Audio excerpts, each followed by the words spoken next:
자, 오늘부터 요한계시록을 중심으로 해서 세미나를 좀 가지려고 합니다.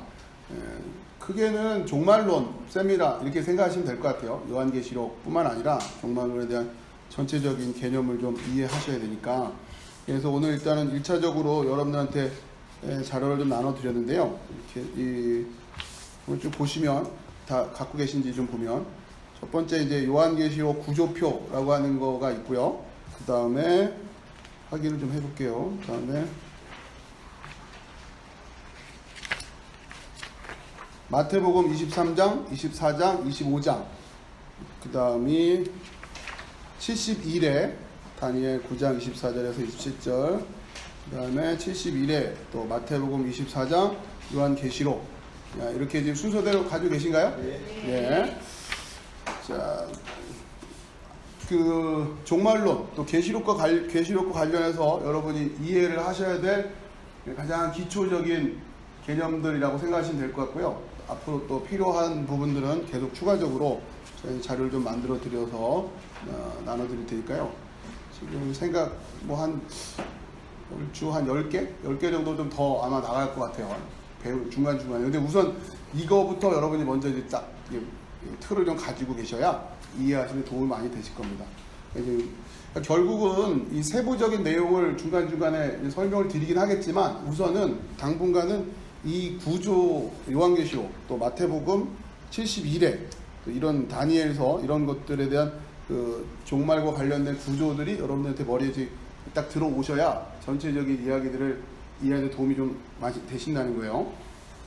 그래서 지금은 우선은 크게는 종말론이라고 하는 테마 속에서 요한계시록을 이해하자고 하는 거고, 종말론 관련해서 구약성경에 나와 있는 다니엘이라든가 에스겔이라든가 이런 종말에 관련된 이미지들이 있고, 또 복음서 안에도 있고, 또 요한계시록에도 있고, 그 다음에 또 바울 서신 안에도 물론 있어요. 그런 부분들을 좀 세부적으로 하나하나 찾아가겠는데, 우선은 요한계시록은 우선 좀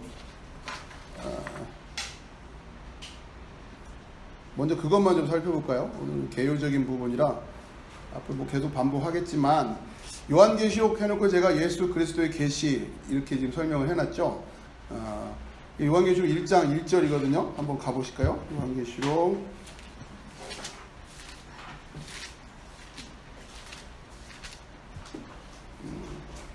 요한계시록 1장 1절 같이 읽어보겠습니다. 시작. 예수 그리스도의 계시라. 이는 하나님이 그에게 주사 반드시 속히 일어날 일들을 그 종들에게 보이시려고 그의 천사를 그 종 요한에게 보내어 알게 하신 것이라. 아멘. 그러니까 요한계시록이 예수 그리스도의 계시라 이렇게 시작을 한단 말이에요. 예수 그리스도의 계시예요. 이거를 어떻게 이해하냐면 예수 그리스도께서 주신 계시로 이해하지 마시고 예수 그리스도라는 계시로 이해하시라는 거예요. 전에 소유격 이야기할 때 많이 했었죠. 예수 그리스도가 주신 계시 이렇게 이해하지 마시고 예수 그리스도라는 계시. 도대체 예수 그리스도라는 사건을 통해서 우리가 계시 받은 것이 뭐냐. 결국 우리는 그거를 알아야 된단 말이에요. 그리고 그게 예수 그리스도로 되어 있는 거예요. 여러분 그 의미를 좀 잘 이해하세요. 예수 그리스도께서 오셔가지고 우리한테 선지자들처럼 막 뭘 설명만 하고 가신 게 아니라, 그죠? 예수 그리스도의 그 삶 자체가 뭔가를 계시했다면, 물론 말씀도 같이 통합적으로 이해해야 되죠. 그렇기 때문에 그 예수 그리스도가 뭐냐? 예수 그리스도 그거란 얘기예요. 요한계시를 통해서 마지막에 결국 우리가 그거를 알아내야 되니까 예수 그리스도를 찾아낼 수 있어야 된다는 거예요. 자, 그 요한계시록의 구조를 전체적으로 쭉 이렇게 이어가고요. 그 다음에 마태복음 23장, 24장, 25장 그 부분을 좀 먼저 보실까요?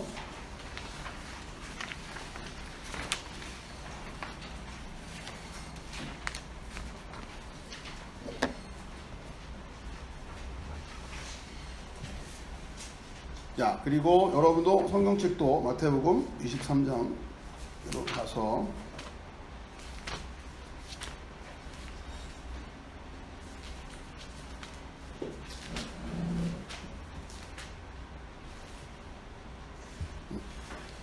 자, 우선 이 23장, 24장, 25장을 살펴보기에 앞서서 여러분이 뭘 먼저 좀 확인하시면 좋겠냐면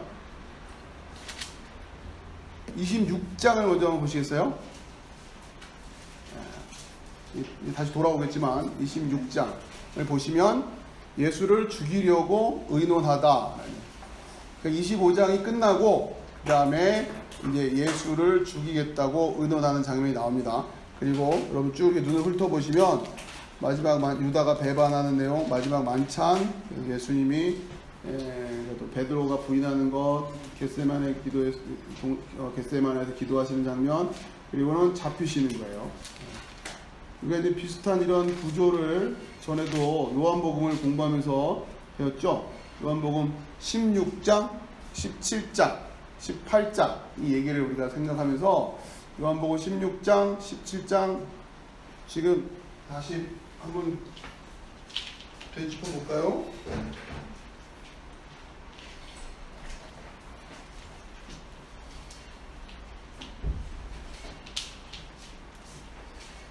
요한복음 16장을 통해 가지고는 무슨 얘기가 있었었죠?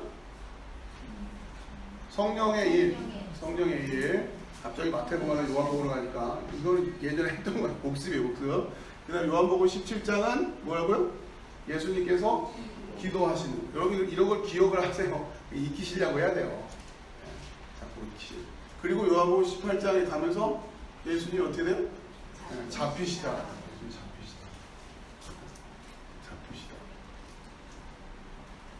자, 그러니까 이 예수님께서 공에 끌려가는 이 장면 이전 요 단계가 굉장히 중요한 거고 이 마지막에 어떻게 마무리되고 있냐 이걸 우리가 좀 주의 깊게 봐야 된단 말이에요. 이게 이제 뭔가 예수님의 공생에 있어서는 십자가 사역 이전에 이 내용들이 여기 집중되어 있는 거잖아요. 이게 일종의 하이라이트 같은 거란 말이죠.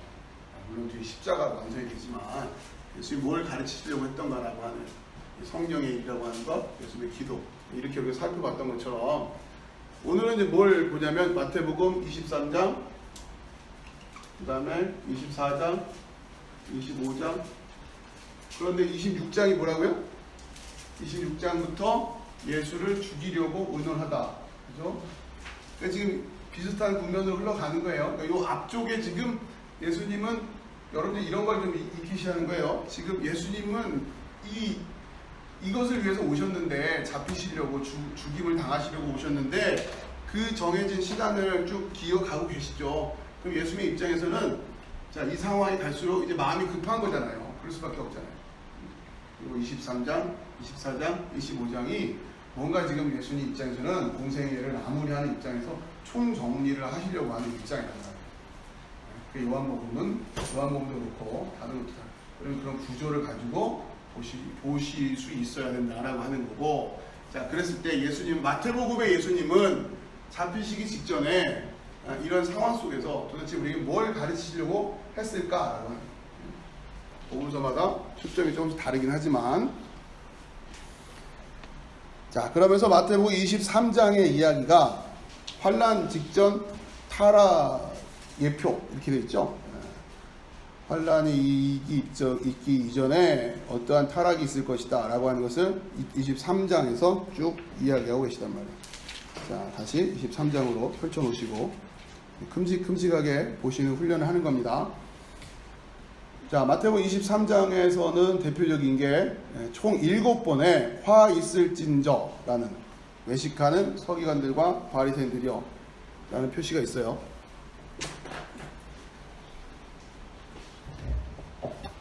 자, 그렇죠. 총 7번 반복을 합니다. 13절에서도 시작해서 29절까지 중간중간에 총 7번. 자, 정리를 합시다. 마태복음 23장에서는 이게 지금 계속 덜그럭덜그럭. 마태복음 23장에서는 화 있을진저. 이게 총 7번. 그죠? 화 있을진저. 그러면서 화 있을진저 외식하는 서기관들과 바리새인들이요. 화 있을진저 외식하는 서기관들과 바리새인들. 여기서 23장에서는 뭘 공부를 우리가 해야 됩니까? 외식이죠, 외식. 서기관들과 바리새인들이 이것 때문에 야단 맞고 있는 거란 말이에요. 외식이 뭐냐? 이거를 공부를 해야죠. 이걸 알아야 된다는 거예요.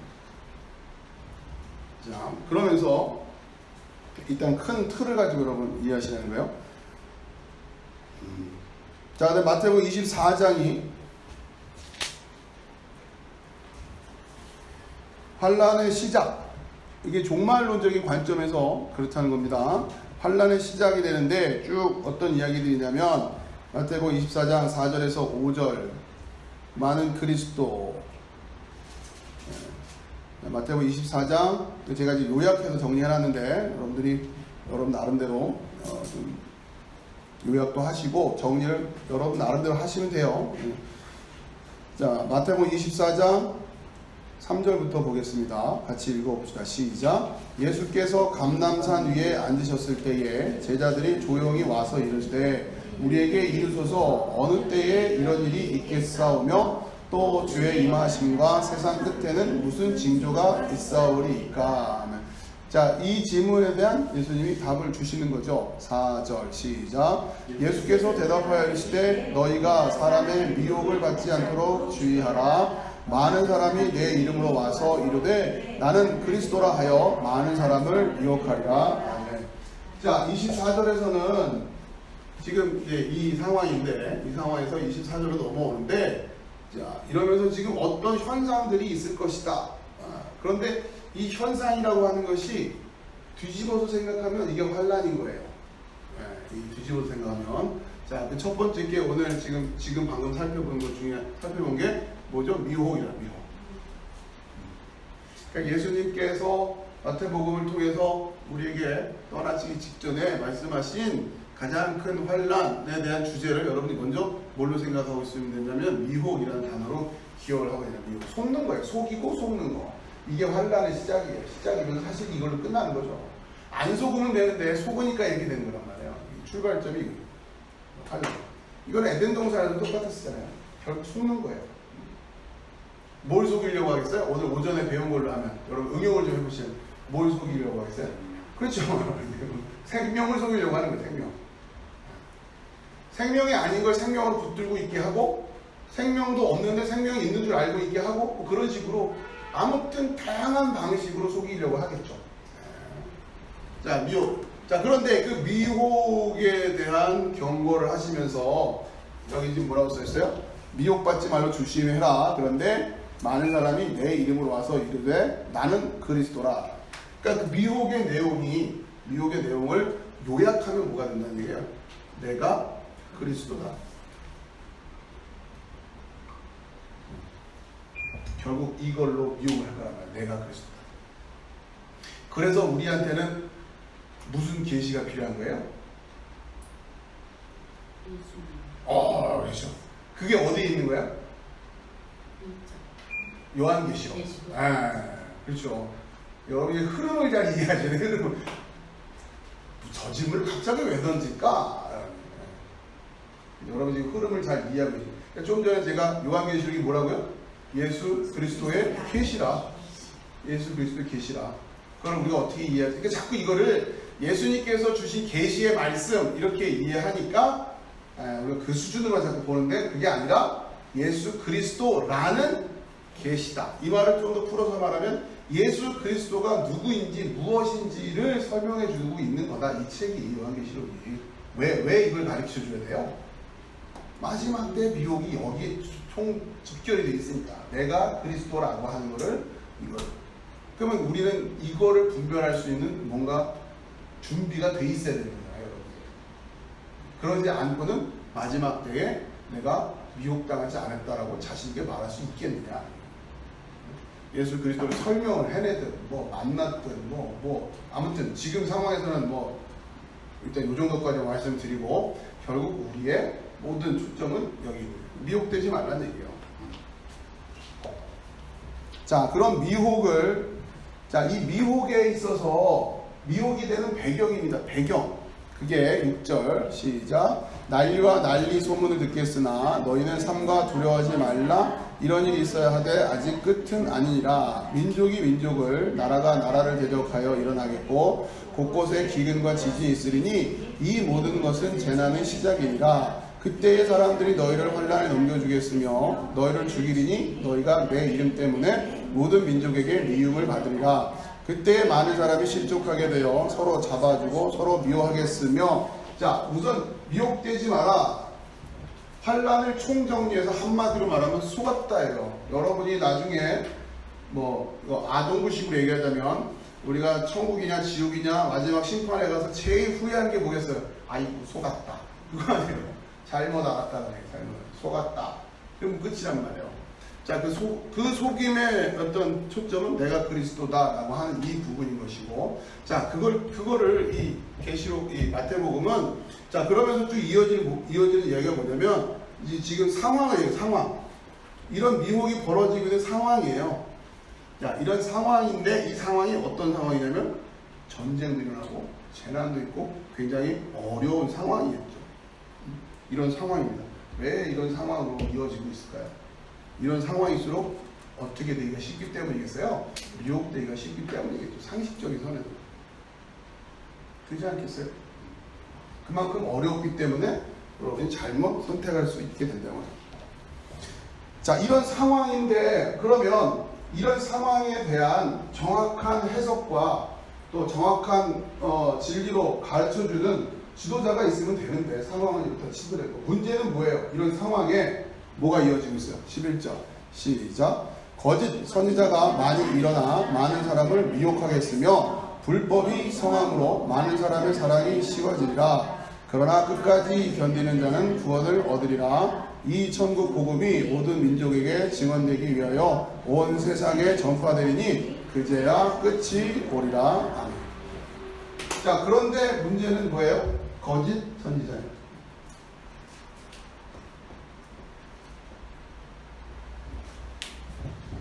그렇죠? 그래서 미혹되는 게 제일 큰 문제예요. 내가 그리스도라고 하는 이 주제를 가지고 미혹을 시킬 거예요. 자, 그래서 상황이 녹록치는 않아요. 자, 문제는 그런데 거짓 선지자들이 나타난단 말이에요. 그러니까 결국 미혹당하지 않으려면, 오늘 여기서 배운 내용까지만 얘기하면, 여러분이 미혹당하지 않으려면 뭘 분별할 수 있어야 된다는 얘기예요? 거짓 선지자냐 아니냐는 걸 분별할 수 있어야지 미혹이 되지 않게 할 거란 말이에요. 그러면 어떤 게 거짓 선지자는 말이에요? 어떤 게 거짓 선지자? 이거죠. 그죠? 그것도 배워야 되는 거예요.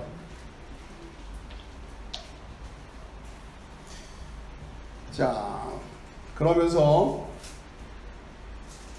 15절 같이 읽읍시다. 시작. 그러므로 너희가 선지자 다니엘이 말한 바 멸망의 가증한 것이 거룩한 곳에 선 것을 보거든 읽는 자는 깨달을지죠. 그때에 유대에 있는 자들은 산으로 도망할지어다. 자, 또 봅시다. 다니엘이 이렇게 말했단 말이에요. 멸망의 가증한 것이 거룩한 곳에 선 것을 보거든.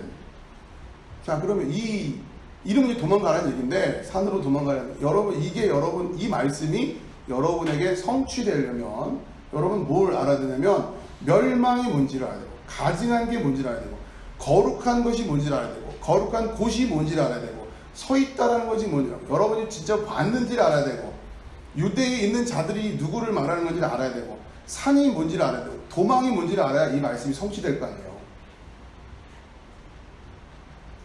그렇잖아요. 이 중에 하나라도 잘못 알면 성취가 안 되는 거잖아요. 그죠? 멸망에 가증한 것이, 그러니까 이게 멸망에 가증한 것이 거룩한 곳에 선 것을 보거든 도망가라고 했는데, 이 상황은 도대체 뭐며? 멸망에 가증한 것은 뭔지, 또 거룩한 곳은 또 뭐냔 말이에요. 거룩한 곳.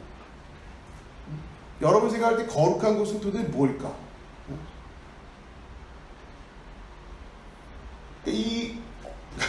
여러분들 한 번씩 곰곰이 생각해 보시면 말이에요. 곰곰이 생각해 보시라는 거예요. 멸망에 가증한 것이 거룩한 곳에 섰다라고 하는 것을 여러분이 어떻게 이해할 거냐.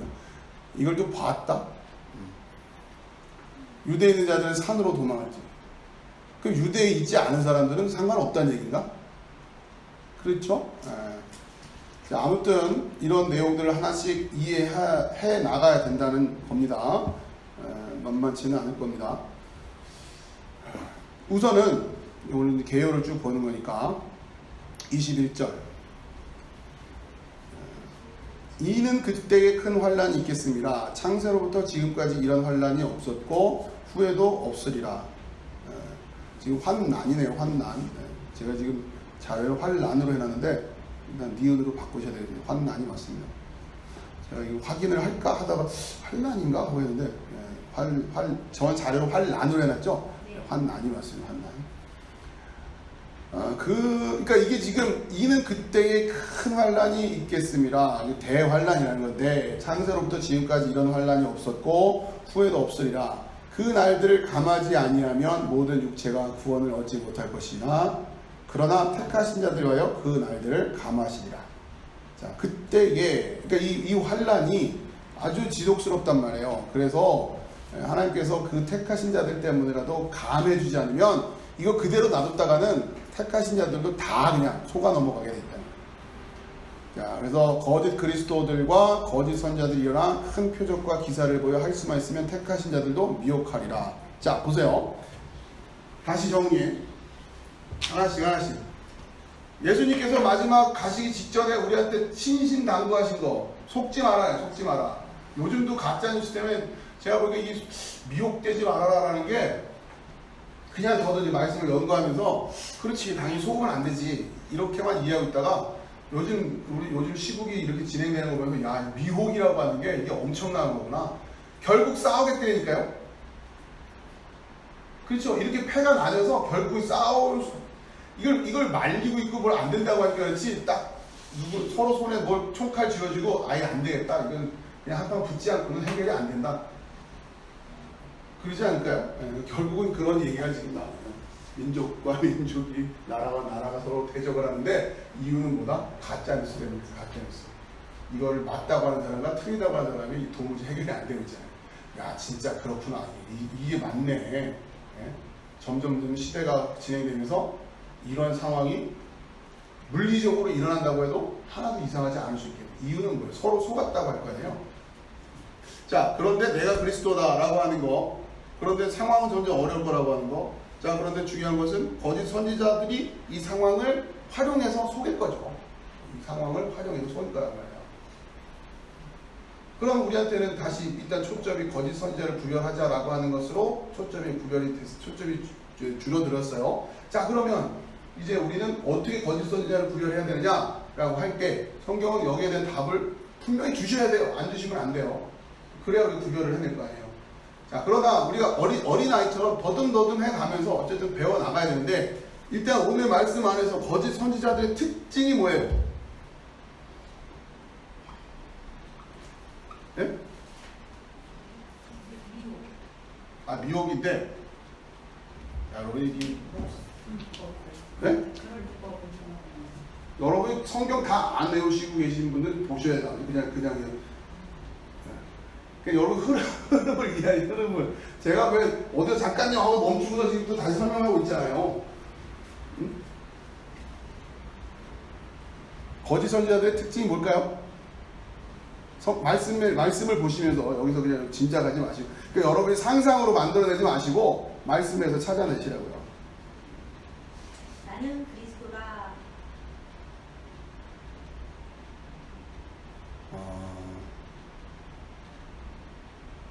전혀 노 아이디어 모르시겠습니까? 네, 나는 그리스도라고 얘기한다. 네. 네. 네. 그죠? 네. 그죠? 거짓 그리스도들과 거짓 선지자들이 일어나 큰 표적과 기사를 보여. 거짓 선지자들의 특징이 뭐라고요? 큰 표적과 기사. 네, 할 수만 있으면 택하신 자들도 미혹하리라. 자, 우선 이들이 가지고 있는 특징이 뭐라고? 첫 번째 일단 배운 거? 큰 표적과 네, 기사.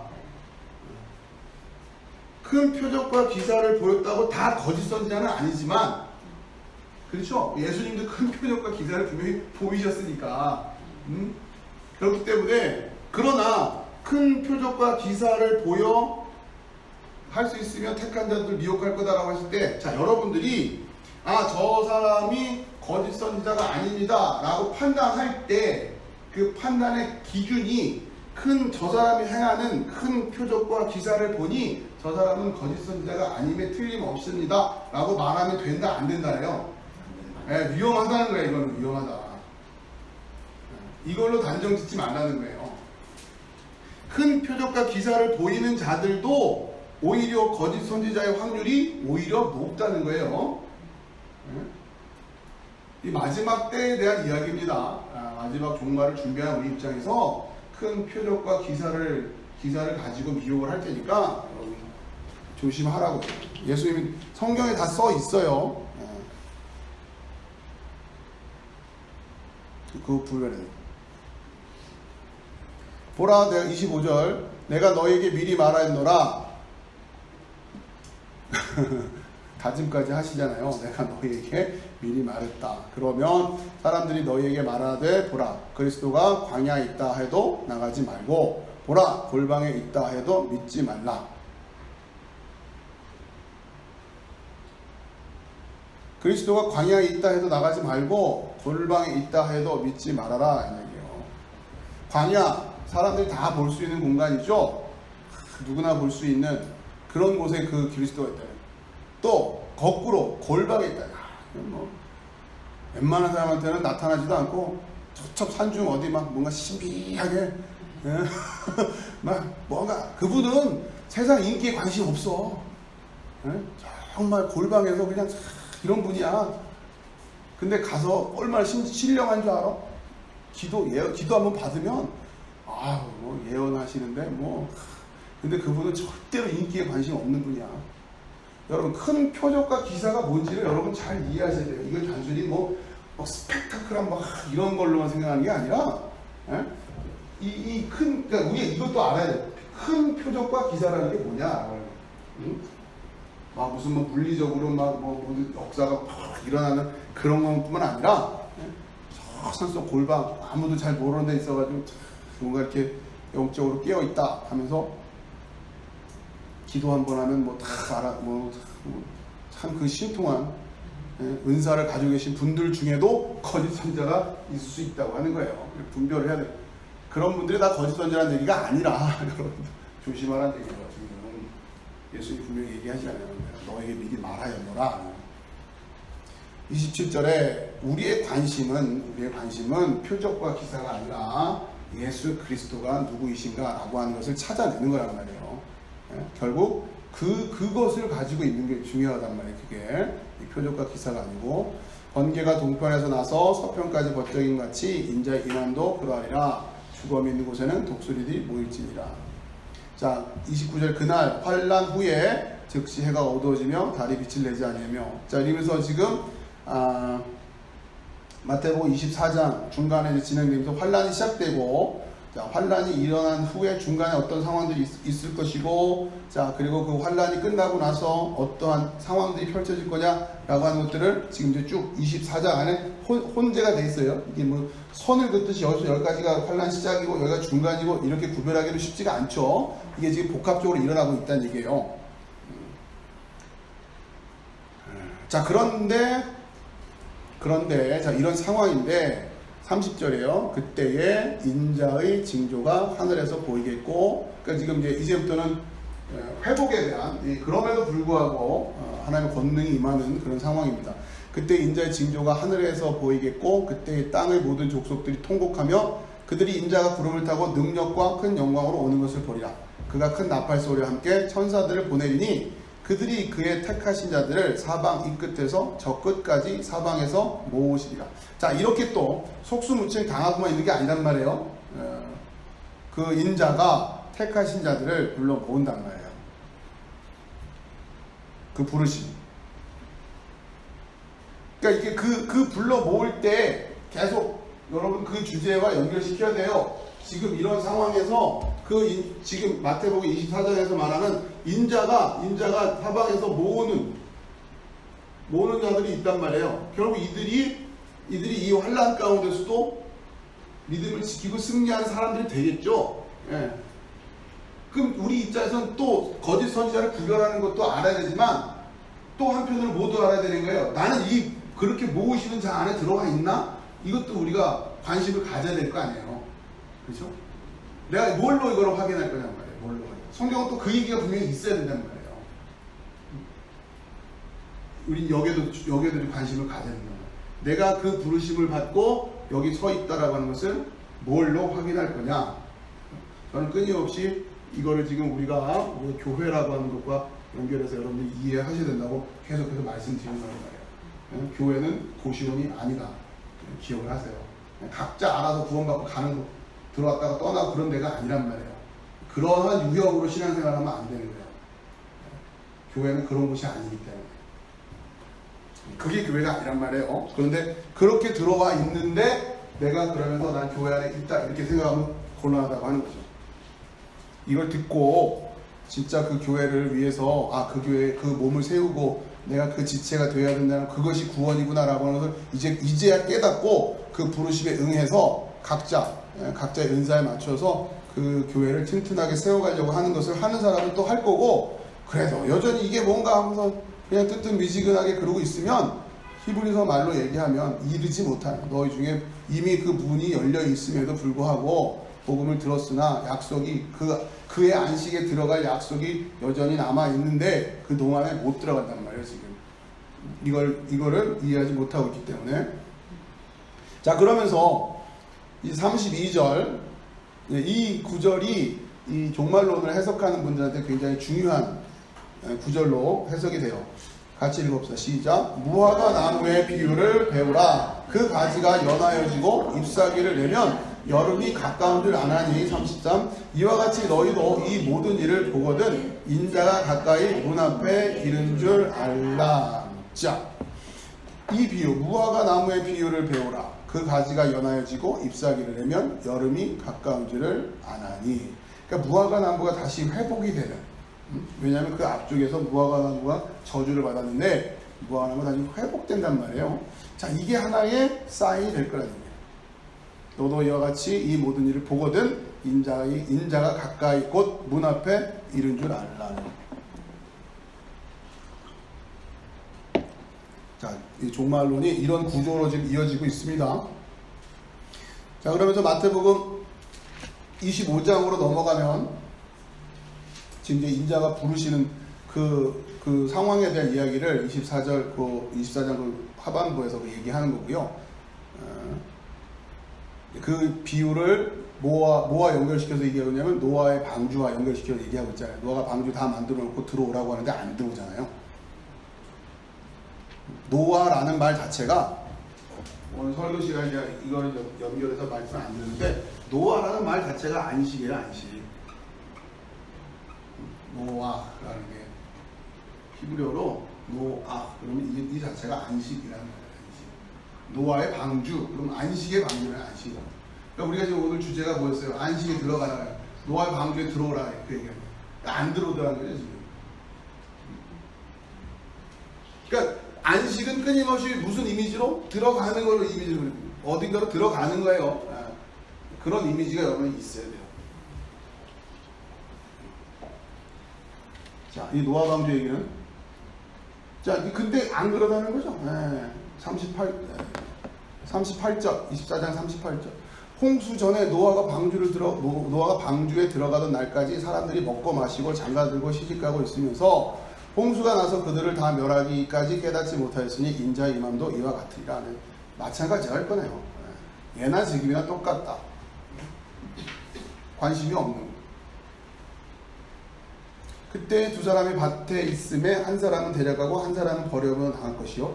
자, 이게 이제 소위 휴거라고 하는 주제를 이야기할 때 이런 이야기들을 지금 얘기하는 거죠.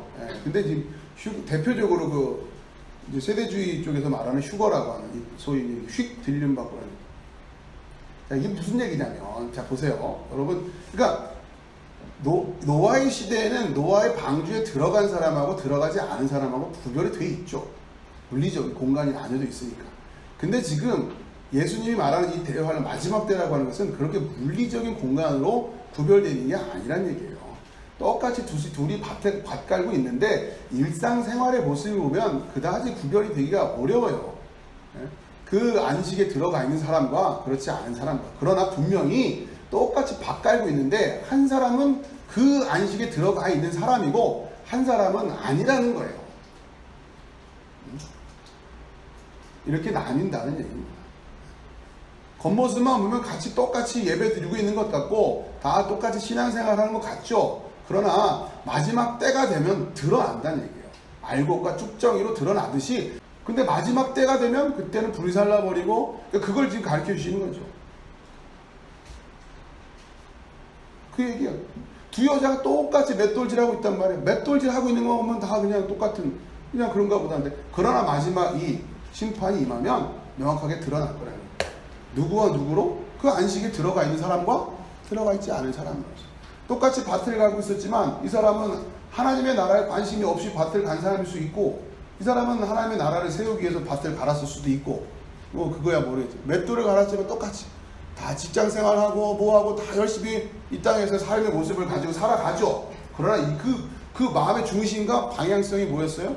바로 그 교회를 세우고 그 교회의 튼튼한 일원으로서 내가 성장하고 또 이 복음이 필요한 이들에게 복음의 그 구원의 방주의 역할을 해야 되겠다라고 하는 그 말. 이건 교회 말고는 할 수 있는 데가 없으니까.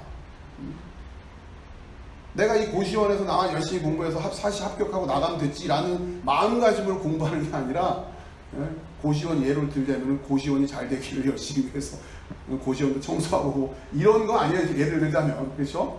나 혼자 시험 딱 합격하고 나가는 요즘 그러니까 신앙생활의 이미지가 이렇게 돼 있으면 안 된단 말이에요. 교회라고 하는 거를 잘못 이해하고 고시원이 아니에요. 자, 좀 더 읽어볼게요. 그런 겁니다. 근데 이걸 막 휴거 이렇게 생각해가지고 어떤 막 그냥 이렇게 막 영화처럼 막 휙 사라지고 하는 이런 이미지로만 이해하고 있는데 오케이 10분 양보해서 그런 일이 일어난다고 칩시다. 이런다고 칩시다. 그러면 누가 그렇게 휙 갑자기 사라지는지에 대한 걸 알고 있냔 말이에요. 그걸 놓쳐버리면 아무 의미가 없는 거죠. 단순히 그 얘기만 하고 당신 똑같은 거죠. 당신 여기 와서 이러고 있으면 나 마지막에 들림 받을 거야. 그 얘기하는 거는 뭐가 차이가 있어요. 그 마지막 때 일어날 현상을 구체적으로 어떻게 얘기할지 그건 뭐 모른다 할지라도 원리는 알아죠. 원리를. 자 14절 이러므로 너희도 준비하고 있으라. 생각하지 않은 때에 임자가 오리라.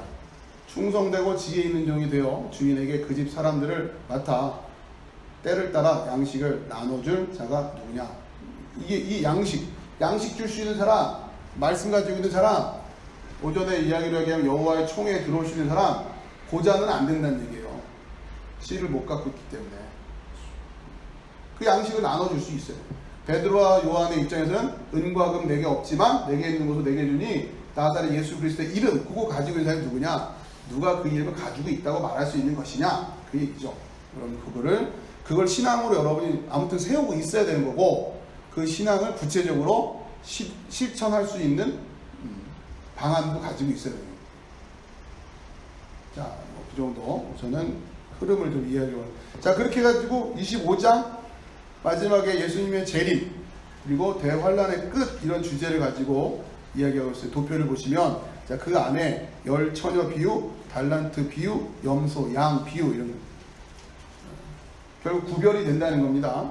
다 똑같이 신랑 맞이하고 준비하고 있는 것 같아 보였는데 그 중에 누구는 합격, 누구는 불합격이다는 거죠. 달란트 비유도 마찬가지고 염소, 양 비유도 마찬가지고 자, 이 안에서 어떻게 구별되어질 것이냐 마지막에 내가 어디에 서 있는 것이냐 라고 하는 것을 가지고 있어. 진리로 가지고 있으라는 거죠. 자, 이게 지금 마태복음 23장, 24장, 25장의 이 구조예요.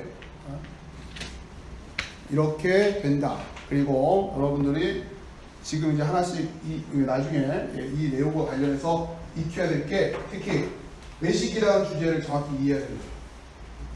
미혹된다고 하는 것이고 거짓 선지자가 뭐예요? 그리스도라고 하는 거예요. 이게 다 연결되어 있어요. 포괄적으로 다. 근데 출발은 뭡니까? 출발이 뭐였어요? 화 있을 진적 외식하는 서기관과 바리새인이다. 여기서부터 알아야 되는 거예요. 여기서부터 지금 스토리가 이어지는 거 아니에요. 그렇기 때문에 외식이라고 하는 걸 알아야 돼요. 외식이 뭐냐? 이걸 복음적 관점 그 시리즈에서 하나의 주제로 제가 할애하고 있는 이유가 이겁니다. 그러니까 이거 때문에 여러 가지 문제들이 발생한 가장 기초적인 게 이거예요. 그럼 외식을 여러분들이 이해를 하셔야 되는 거죠. 외식을 간단하게 설명하자면 외식이란 결국 율법적인 기준을 가지고 내가 의의를 만들어낼 수 있다고 생각하는 그러한 생각들을 다 외식이라고 한단 말이에요.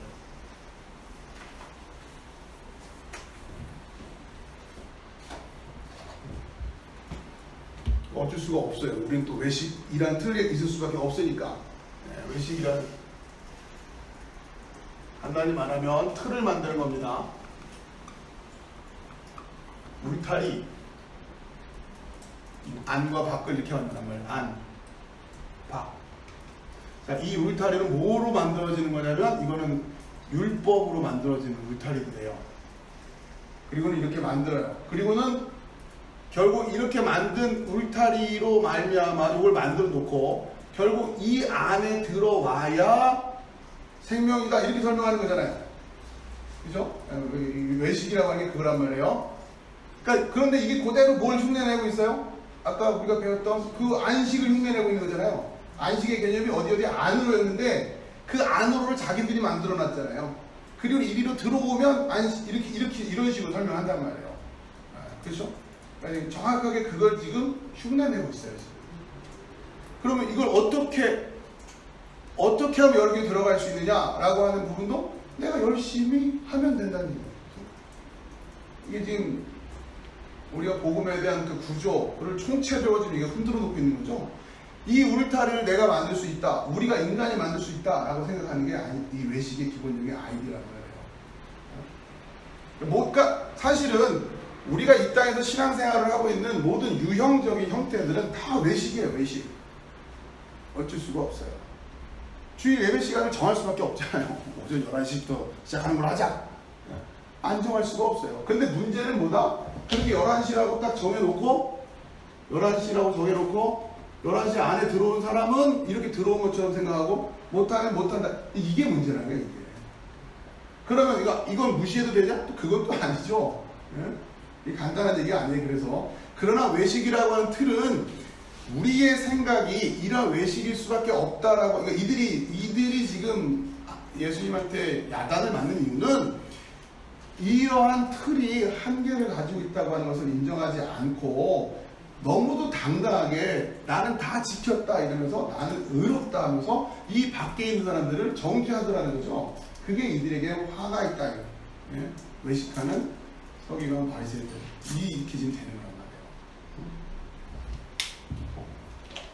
여러분이 이걸 그러니까 우리 교회만 해도 아직까지는 이런 부분에 도전을 받을 만한 뭐 사례들이 없으니까 좀 그런데 아마 뭐 예를 들면 이런 거죠. 간단하게 말해서 여러분 눈에 거슬리게 누가 좀 옷을 좀 야하게 입고 오거나 막 그렇게 해서 왔다 갔다 하면 되게 불편할 거예요. 아니 예배 시간에 저래도 저게 되나 이런 마음이 일단 들 거란 말이죠. 불편하단 말이에요. 그렇지 않겠어요? 그럼 아무렇게도 해도 되나? 자, 그 얘기는 이제 그 사람 붙들고 제가 얘기를 해드리죠. 자, 그 부분은 또 다른 얘기예요. 우선은 그런데 너무나도 우리가 그 여호와의 총회 안에 들어와 있다고 하는 사람들한테 일단 제일 쉽게 세워져 있는 문제가 뭐냐? 이게 바로 외식이라는 거지. 그래서 제가 자꾸 이 얘기를 하는 거예요. 아무렇게나 하고 다녀도 된다는 얘기를 하는 게 아니라 이거부터 이해하고 나서 자, 그럼 우리는 어떻게 틀을 만들 것이냐. 이게 또 우리 숙제예요. 이것도 분명히 해야 되기 때문에. 그러나 먼저 저거부터 좀 이해하자면.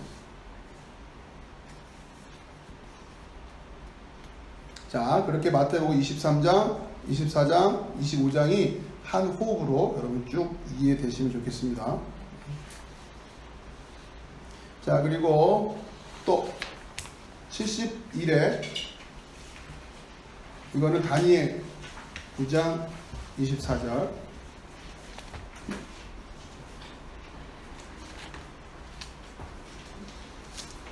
다니엘 일단 좀 펴놓으시고요.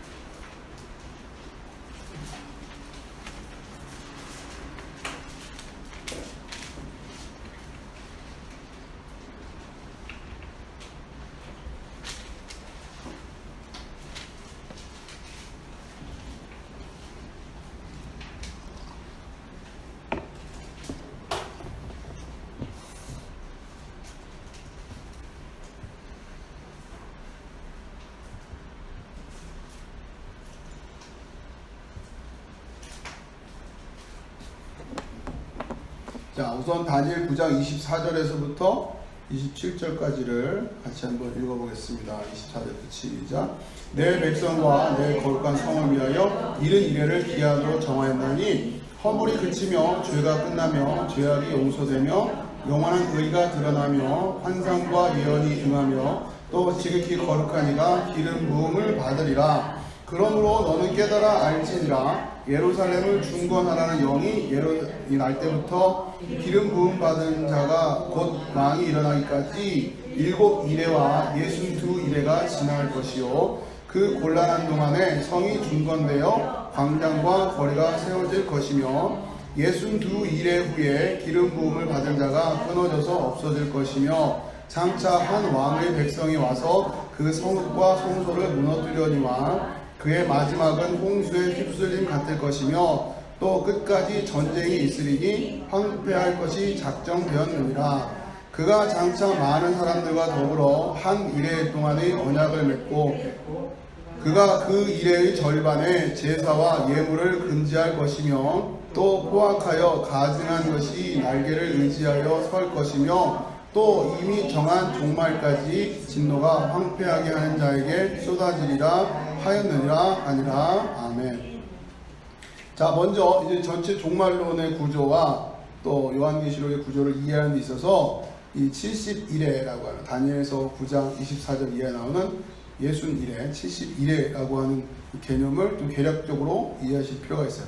자, 먼저 24절 보면 내 백성과 내 거룩한 성을 위하여 이른 이레를 기한으로 정하였나니, 자, 아무튼 이 이른 이레라고 하는 기한이 이 종말론적인 시간표예요. 이것을 기한으로 정했다. 허물이 그치며 죄가 끝나며 죄악이 용서되며 영원한 의가 드러나며 환상과 예언이 응하며 또 지극히 거룩한 이가 기름 부음을 받으리라. 자, 이것이 이제 마지막 회복에 대한 얘기를 하는데, 자, 이 24절에 이 말씀이 뭐와 관련이 있는 거냐면 그 앞쪽에 지금 다니엘이 9장에 보면 다니엘의 기도 해가지고 나오잖아요. 다니엘이 지금 계속 기도하는 거예요. 지금 자, 2절 볼게요. 곧 그 통치 원년에 나 다니엘이 책을 통하여 여호와께서 말씀으로 선지자 예레미야에게 알려주신 그 연수를 깨달았나니 곧 예루살렘의 황폐함이 70년 만에 그치리라 하신 것이니라. 내가 금식하여 하며 베옷을 입고 죄를 덮어쓰고 주 하나님께 기도하여 간구하기를 결심하고, 다니엘이 기도하면서 지금 이 멸망당하는 예루살렘의 황폐함을 어떻게 언제 회복해 주실 겁니까? 회복해 주세요. 자, 그러면서 쭉 계속 그 기도를 하고 있는 거예요. 우리가 이럴 만도 했습니다. 하나님, 우리 그렇게까지 우리를 아끼셨는데 우리가 끝끝내 말씀을 듣지 않았거든요. 이러면서 쭉 기도가 이어져요. 자, 그러면서 17절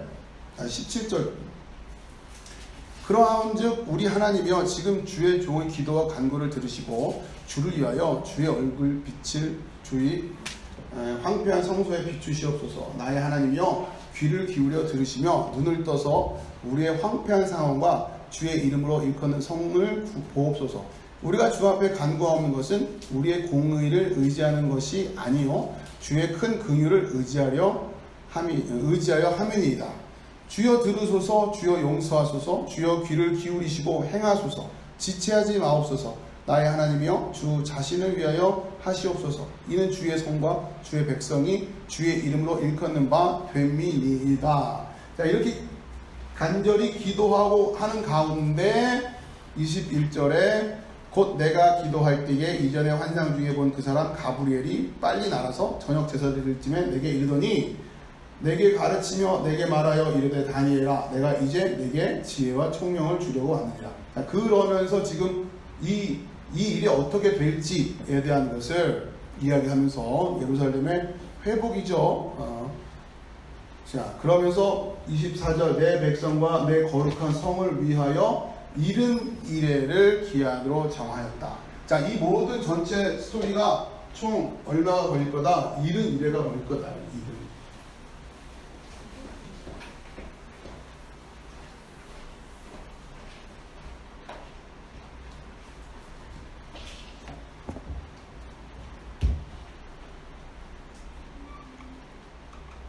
다니엘의 71회 이렇게 종말론에서 많이 이야기합니다. 자, 이걸 통해서 또 많은 이야기들이 이렇게 같이 연결되기 때문에 먼저 여러분들이 이 구조부터 먼저 이해하셔야 돼요. 71회가 뭔 얘기를 하는 거냐, 개략적으로 말해도. 자, 구조가 이렇게 돼요. 첫 번째 7일에, 그 다음에 62일에, 자, 그리고 나서 나머지 한 일에, 이렇게 해서 총 71회가 돼요. 완성이 돼요. 자, 그런데 중요한 거는, 자, 이게 우선 그 표를 좀 보세요. 표 안에서 70일에 62일에 여기에 해당되는 25절이에요. 그러므로 너는 깨달아 알지니라 예루살렘을 중건하라는 영이 날 때부터 기름 부음을 받은 자 곧 왕이 일어날까지 7일이라. 그러니까 총 71회가 드는데 그걸 이제 기간 설명하는 거예요. 기름 부음 받은 자가 나타나는. 여기에 지금 7일회를 사용하죠. 자, 그 다음에 그 62일회가 지날 것이요 이 그 곤란한 성이 중건되어 광장과 거리가 세워질 것이요. 광장과 성이 세워지는 여기에 62일회가 지금 써져. 자, 그리고 62일회 26절 62일회 후에 기름 부음을 받은 자가 끊어져 없어질 것이며. 여기서는 기름 부음 받은 자가 끊어져서 없어진단 말이에요. 자, 그리고는 이제 26절, 27절에 그가 장차 많은 사람과 더불어, 이 그가라고 하는 것은 26절 초록색 부분이에요. 장차 한 왕의 백성이 와서 그 성읍과 성소를 무너뜨려니와 이게 적그리스도적인 역할을 감당하는 그쪽 파트죠. 자, 그가 27절에 그가 장차 많은 사람들과 더불어 한 일해 동안의 언약을 굳게 맺고 그가 그 일해의 절반의 제사와 예물을 금지할 것이며. 자, 여기에 또 한 일해가 일단 이 그림상을 떨어뜨리는데 한 일해. 자, 이 한 일해 언약이라고도 부르는데 이 한 일해 언약이라고 하는 것은 누구와 맺은 언약이에요? 지금 여기 보니까 초록색 부분, 그죠? 적그리스도, 그죠? 적그리스도와 맺은 언약이 된단 말이에요. 한 일해 언약을. 그러면서 이렇게. 자, 그 일의 절반까지 이렇게. 자, 그래서 이렇게 큰 스토리 이렇게 돼요. 7일에 62일에 그 다음에 한 일에 그럼 다 더하면은 70이 되는데 문제는 여기서 여기까지가 이렇게 이게 지금 공백이 생겨버린 게 문제란 말이에요. 지금 여기에서부터 해석에 많은 여러 가지 난점들이 생기는 겁니다.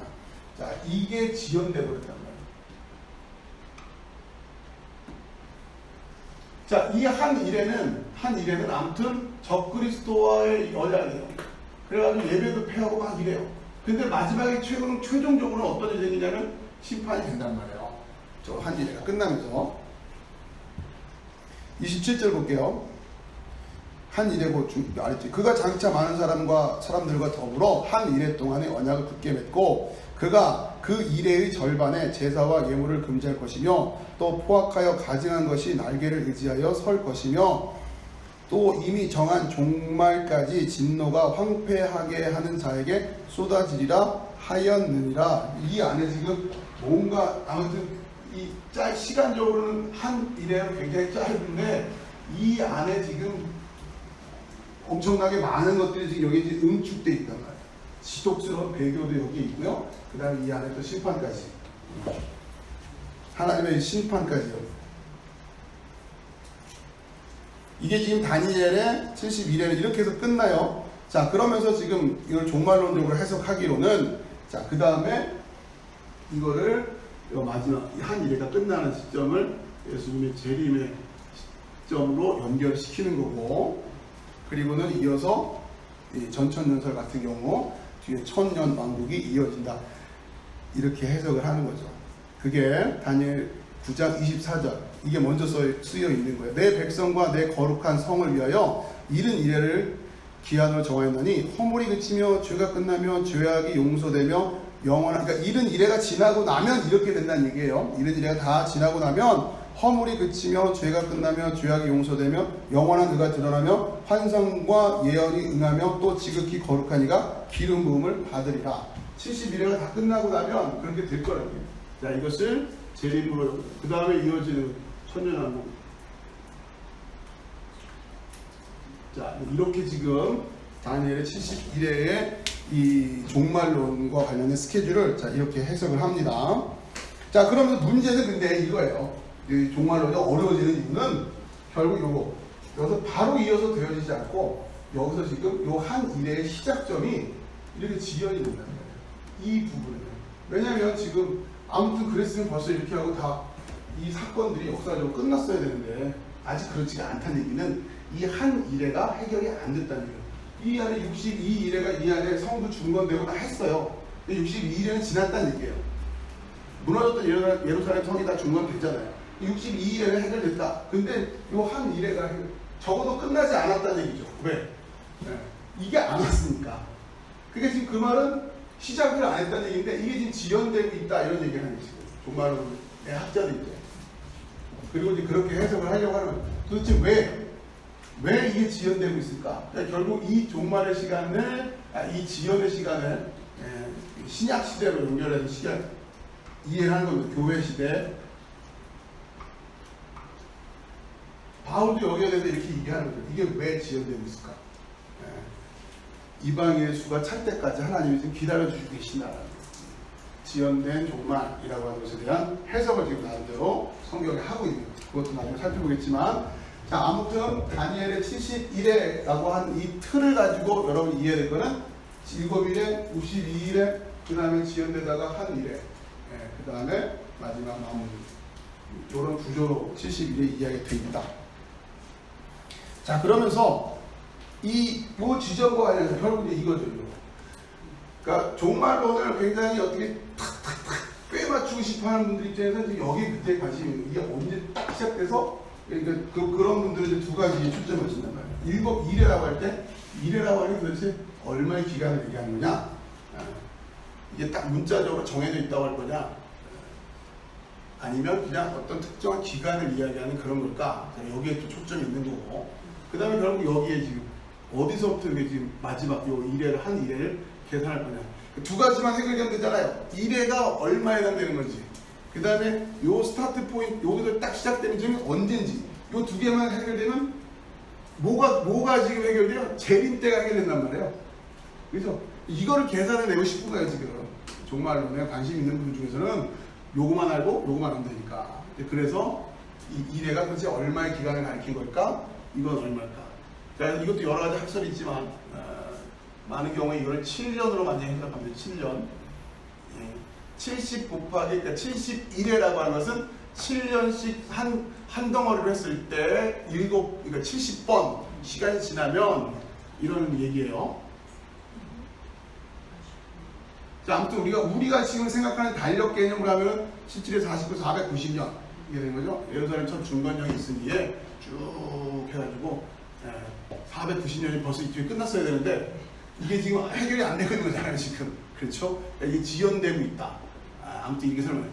자, 그러면 이제 요거는 해결됐고, 요걸 해결됐다고 치고, 요거를 뭘로 볼 것이냐?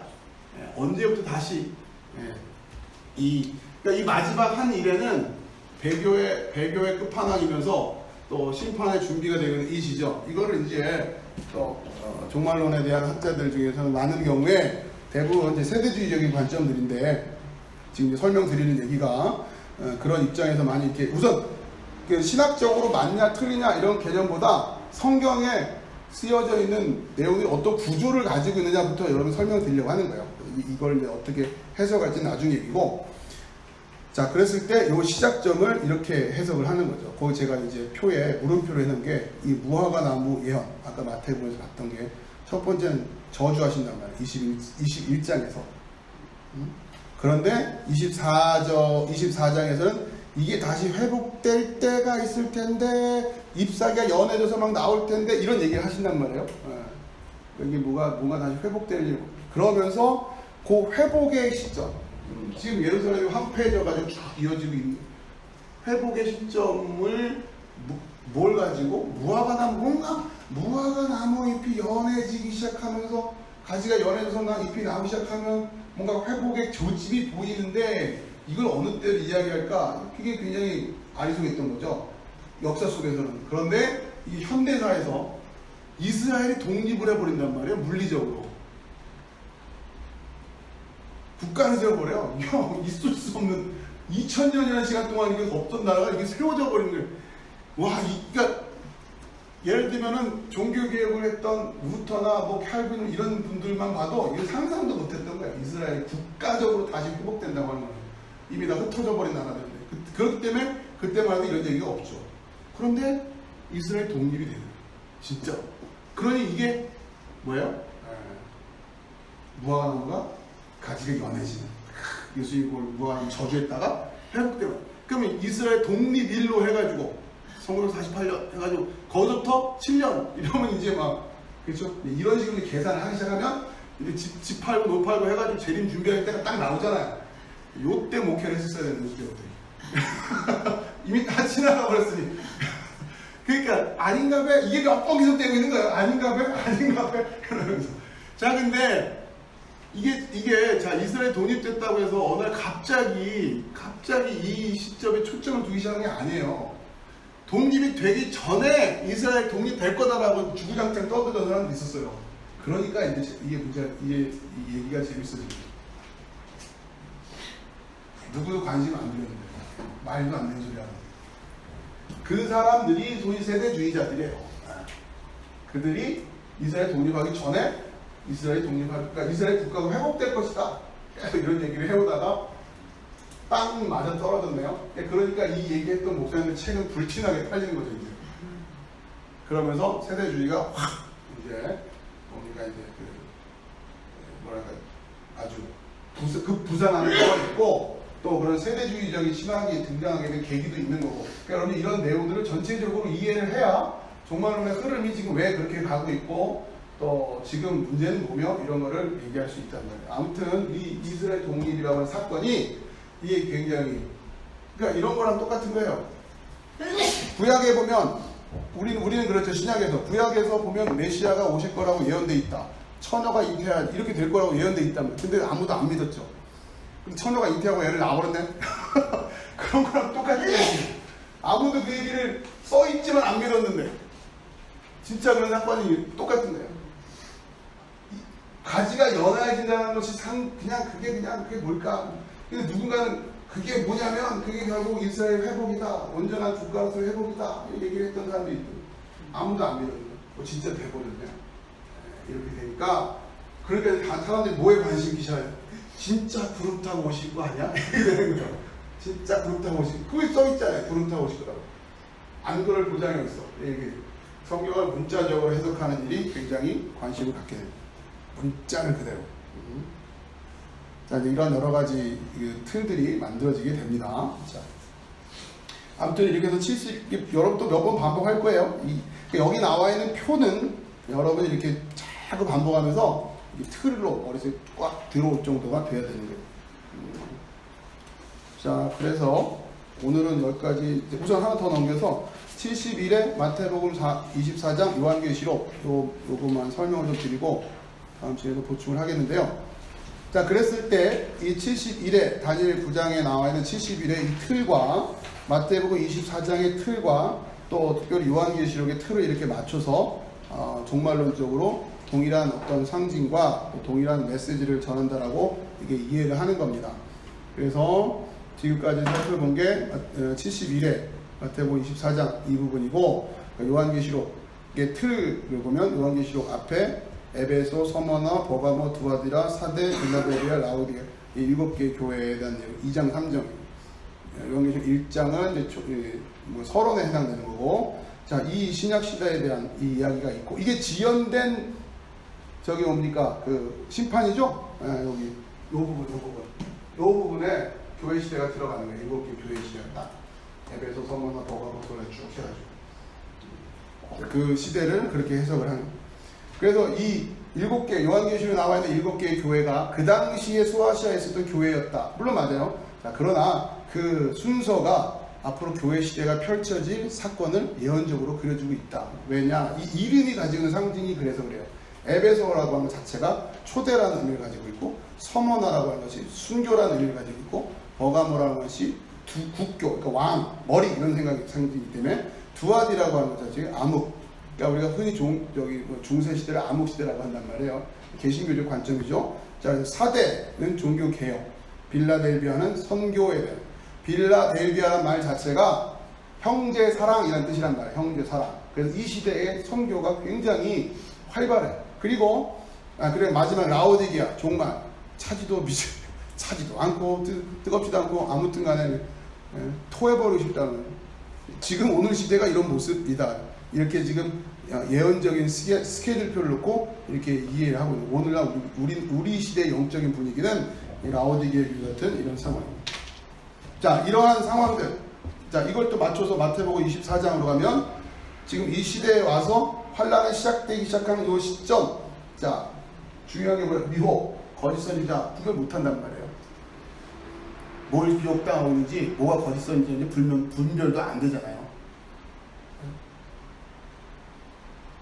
자, 이런 문제들이 있어요. 그러면서 이제 그게 환란이죠, 환란. 그래서 라오디게아 시대가 그렇단 말이에요.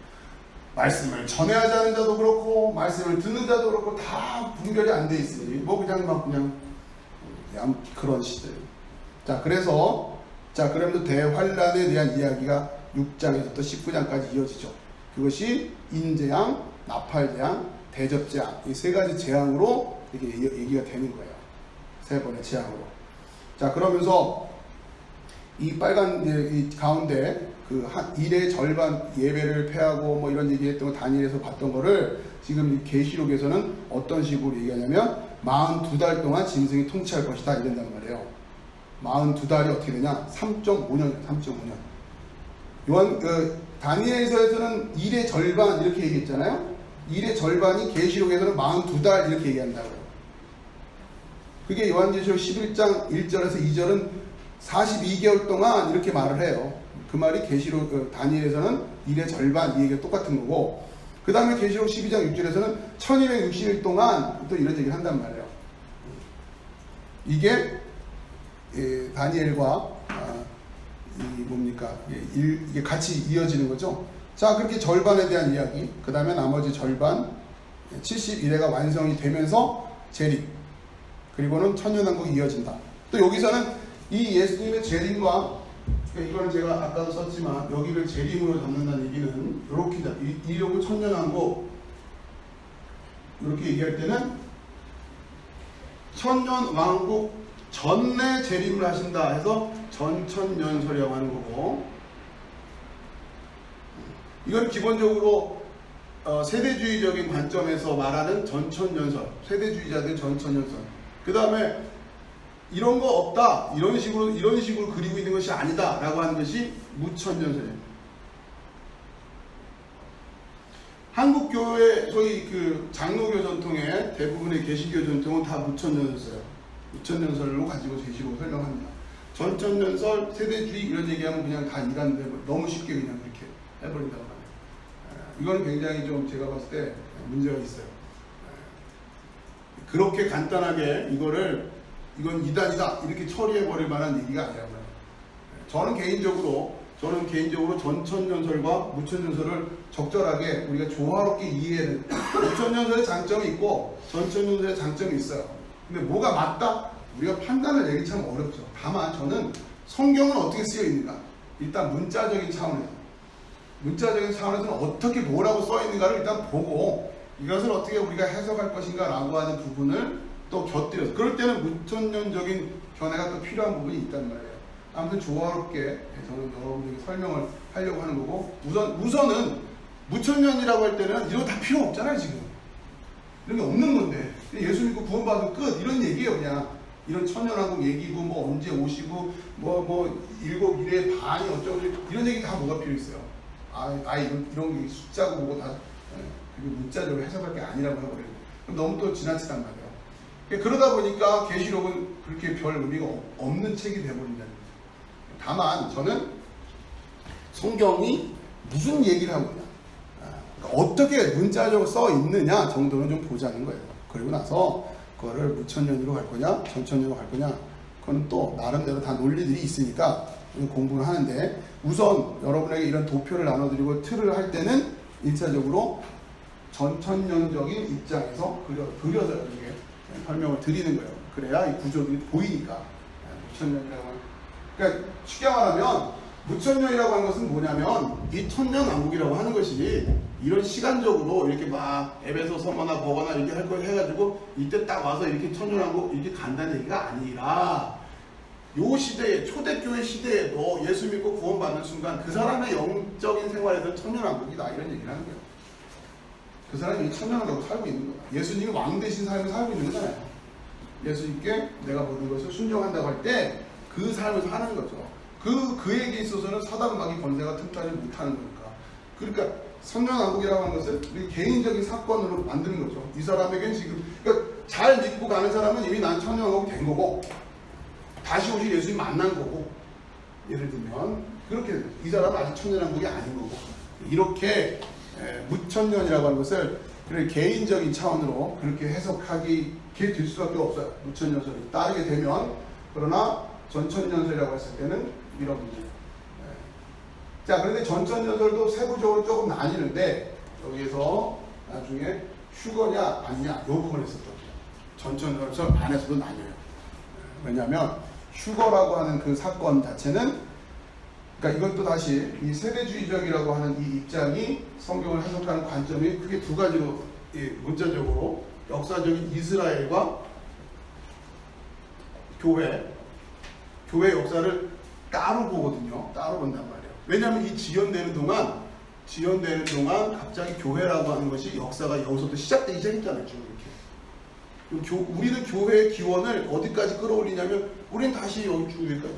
그런데 지금 세대주의 입장에서는 교회라고 하는 용어는 구약에 없잖아요. 그럼 문자가 없단 말이에요. 그러니까 이 교회의 역사를 거기까지 끌어올릴 수는 없다.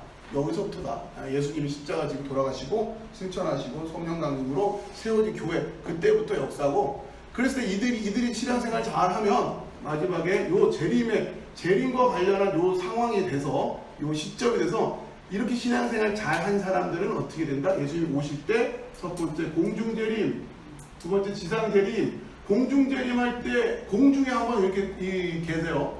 이때 이들이 휴거돼서 올라가서 여기서 지금 그냥 이거 끝이야. 이 사람들은 지금 교회 다니는 사람들은 이렇게 휴거되고 끝이에요. 그럼 이들에게는 뭐가 없냐면 환란이라는 개념이 없어지게. 환란이. 그러니까 이 천년왕국도 환란 전이냐 환란 후냐, 아무튼 그 시점이 또 달라져요. 네. 그러니까 여러분이 틀을 이해한 상태에서 세부적인 가자는 거예요. 자, 그렇게 가고, 그 다음에 이 나머지 요 스토리는 다 누구에 해당되는 거냐면 이스라엘, 문자적인 이스라엘. 그들은 여기 남아서 이 환란 다 겪어야 되는 거예요. 다니엘이 그 얘기 했으니까. 환란 다 겪고, 그럼에도 불구하고 믿음을 지켜낸 자들만 천년왕국. 이건 지상에서의 천년왕국, 이건 천상에서의 왕국, 이건 끝. 이렇게 되거든요. 자, 그러니 이렇게 되면 계시록이 교회에 관련이 되는 책이에요, 안 되는 책이에요? 만약에 세대주의적으로 이렇게 이해하려면 계시록 관련이 없어요. 우리는 가다가 그냥 휴거받고 끝나기 때문에 그 뒤에 뭐 용 얘기고 뭐 14만 4천이고 우린 다 관심 둘 이유도 없는 거예요. 어차피 교회 얘기라고 하면 그 안에 다 게임 끝난다. 이러니 얼마나 여기에 이제 미혹이 되는 거죠. 이렇게 휴거로도 두 가지가 나와요. 이렇게. 그 다음에 여기서 다시 지상에서 내려와가지고 천년왕국이 이어지는. 그때 그 천년왕국의 멤버들은 이스라엘 백성들. 이렇게 됩니다. 자, 여러분, 아무튼 이게 워낙에 관련된 주제와 관련해서 여러 이야기들을 많이 여러분이 아름아름 들어오셨기 때문에 그거를 틀을 가지고서 잡아내기가 생각처럼 간단한 이야기는 아닐 겁니다만, 지금 제가 오늘부터 하는 이 과정들을 계속 반복하세요. 그래서 종말론은 일단은 세부적인 내용보다 먼저 이 틀을 잡는 게 굉장히 중요해요. 그래서 휴거 그러면 딱 벌써 쭉 이해가 되고, 공중재림, 그러니까 이런 얘기들이 이게 따로 놀면 안 돼요. 예. 그러니까 제가 지금 아쉬워하는 거는 이런 거예요. 목사님들이 설교를 할 때, 종말론에 설교를 할 때, 그러니까 제가 들어보면 이러한 전체적인 틀을 정확히 이해하고 이걸 전체적으로 다 설명을 해주거나 아니면 이 중에서 하나를 본인이 딱, 나의 신학적인 입장은 무천년이다, 전천년이다, 역사적 전천년이다, 세대주의다, 세대주의 입장에서 휴거, 재림, 나 이런 거 나 인정한다. 이런 입장. 그렇게 되면 공중재림 막 이런 얘기를 하면은 무슨 얘기를 하면 안 되냐면 교회가 아브라함의 자손이라 이런 얘기하면 안 되는 거예요. 이해되시죠? 네. 교회는 그냥 여기서부터 시작된 거예요. 여기서부터. 그 구약은 우리랑 관계가 없어져요. 다만 우리의 어떤 우리가 신약을 이해하는데 도움이 되는 참고서일 뿐이지 아브라함에게 주신 언약이 우리하고는 관계가 없단 말이에요. 그렇게 해석을 해야지 맞는 거예요. 일관성 있게. 근데 여기서 이 얘기는 다 하고 구약 가서 얘기할 때는 또 아브라함의 자손이라고 하고 이러면 이게 안 되는 거죠. 그래서 제가 이래 가지고는 안 되겠다. 여러분이 정확하게 이 내용들을 알지 않고는 여러분 좀 나름대로 또 열심히 여기저기 또 들으실 거란 말이에요. 그럼 또 이게 막 정리가 안 되는 분이 있을 거예요. 아무튼 그거를 제가 이거를 이제 이 구조들을 잡아내고 아무튼 이 간단한 작업은 아니었습니다. 이렇게 일목요연하게 나와있는 책들도 많지도 않고 다 자기 나름대로 그 관점을 가지고 막 쓰고 막 섞어서 얘기도 하기도 하고 저도 처음에 모를 때는 다 그게 맞는 줄 알고 다 그 공부를 다 하는 거죠. 그렇게 써 있으니 어떻게 해요. 근데 이게 자꾸 앞뒤가 안 맞고 이러다 보니까 저도 어려웠죠. 근데 그러나 그 가운데서 이게 지금 이분이 이 이야기를 하면서 이 이야기를 동시에 하면 안 되는데 이것도 맞다고 하고 이것도 맞다고 했구나. 이거를 깨닫기까지가 저도 꽤 오래 걸렸어요. 자, 그럼 그 부분을 우리가 지금 작업을 하는 거다 생각하시고 틀 잡는데 여러분들이 좀 시간을 많이 쏟아야 된다 생각하시고요. 그러니까 아무튼 반복할 겁니다. 계속 반복해서 여러분이 표 정도는 머릿속에 딱 들어와 있어야 하나씩 들어갈 거예요. 다음 시간에 우리 요한계시록 구조를 좀 더 살펴보고 아무튼 또 계속 반복하면서 말씀을 좀 나누도록 하겠습니다. 자, 기도하고 마치겠습니다.